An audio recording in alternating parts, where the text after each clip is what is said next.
जय हिंद दोस्तों, वंदे मातरम।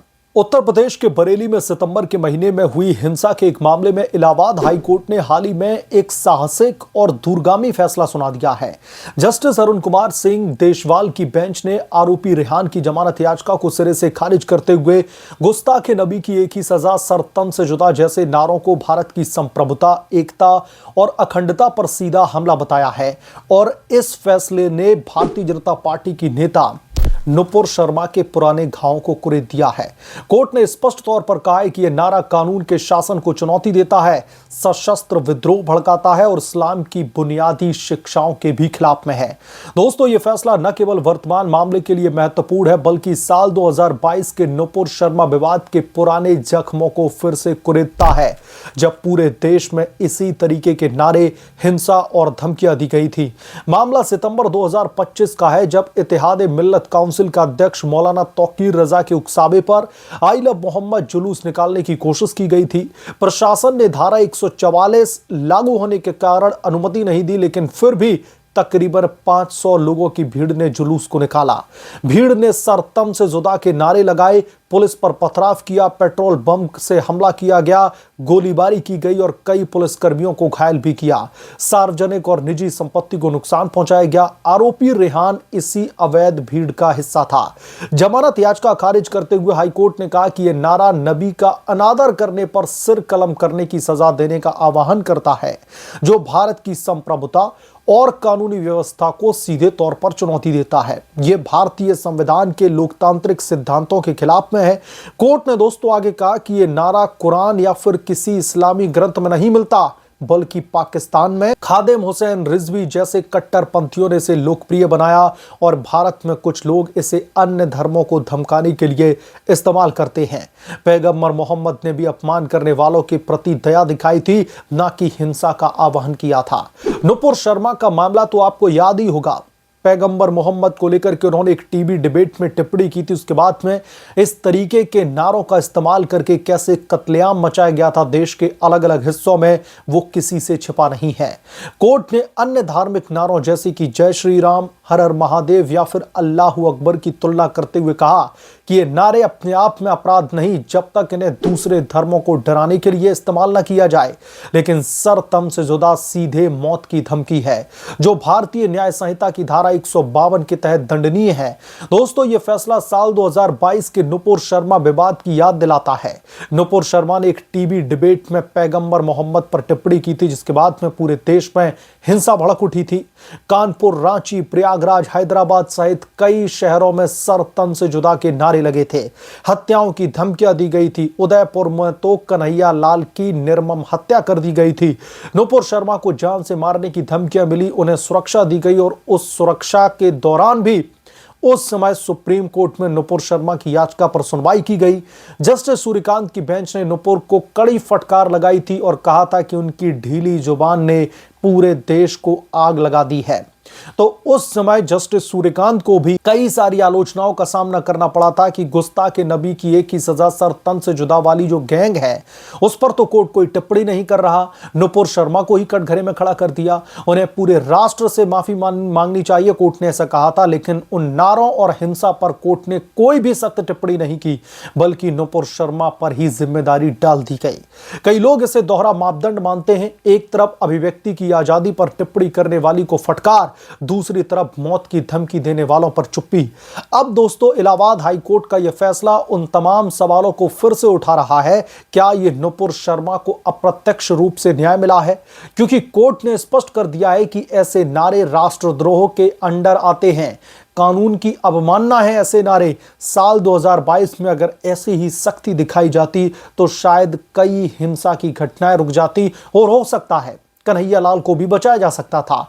उस समय अदालतों में सन्नाटा पसरा हुआ था, जबकि सोशल मीडिया पर और सड़कों पर नारे गूंज रहे थे।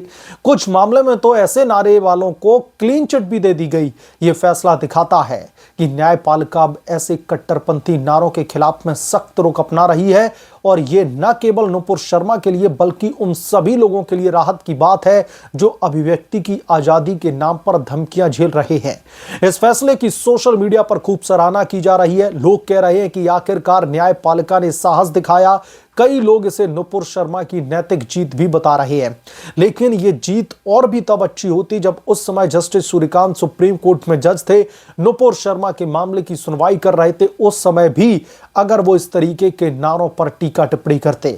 उम्मीद है कि सुप्रीम कोर्ट भी ऐसे मामलों में इसी तरीके की सख्ती दिखाएगा। भारत एक लोकतांत्रिक देश है जहां पर कानून का राज है, न कि भीड़ का। ऐसे नारे जो मौत की धमकी देते हैं, उन्हें किसी भी धर्म के नाम पर बिल्कुल भी बर्दाश्त नहीं किया जा सकता। अब दोस्तों, सबसे बड़ी बात पता क्या है? उस समय नुपुर शर्मा ने जब पैगंबर मोहम्मद पर टिप्पणी की थी, अगर एक खास धर्म के लोगों को वो टिप्पणी गलत भी लगी थी तो उसके विरोध करने के तरीके भी संवैधानिक मर्यादाओं में होने चाहिए थे। लेकिन हमने देखा कि कैसे गुजरात से लेकर के उत्तर प्रदेश तक, दिल्ली से लेकर के अलग अलग राज्यों में किस तरीके से ये भड़काऊ नारे लगाए जा रहे थे।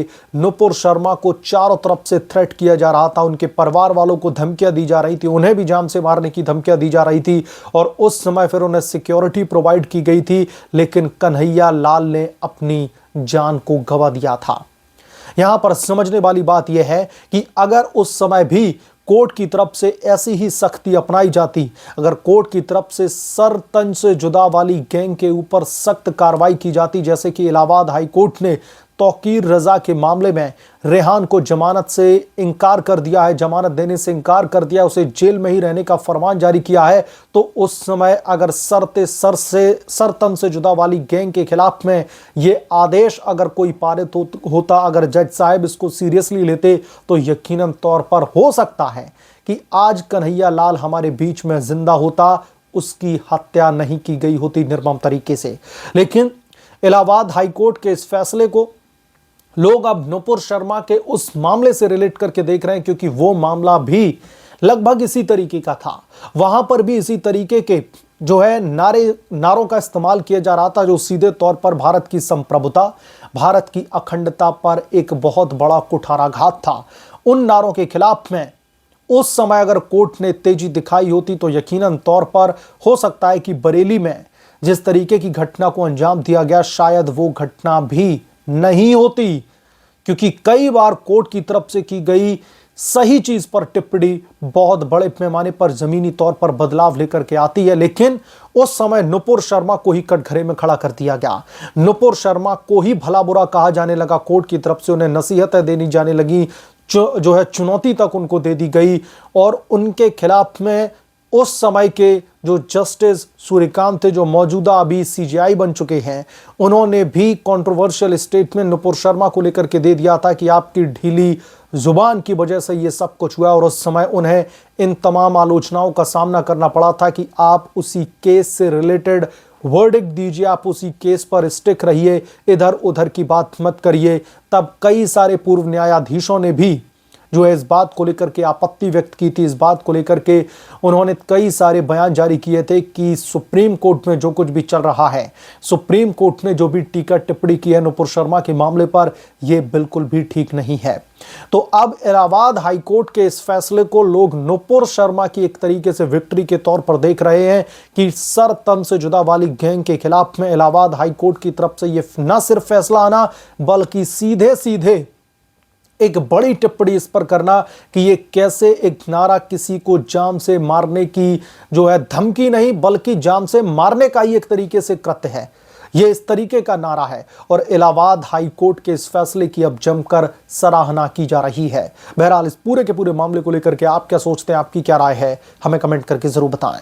जल्द मिलूंगा किसी दूसरे बड़े अपडेट के साथ में, तब तक के लिए धन्यवाद। अगर आप लोग चैनल पर आए हैं तो प्लीज चैनल को सब्सक्राइब करें, साइड बने बेल आइकन को जरूर प्रेस करें, ताकि जब भी मैं कोई बड़ी खबर लेकर आऊं तो इसकी जानकारी सबसे पहले आपको मिले।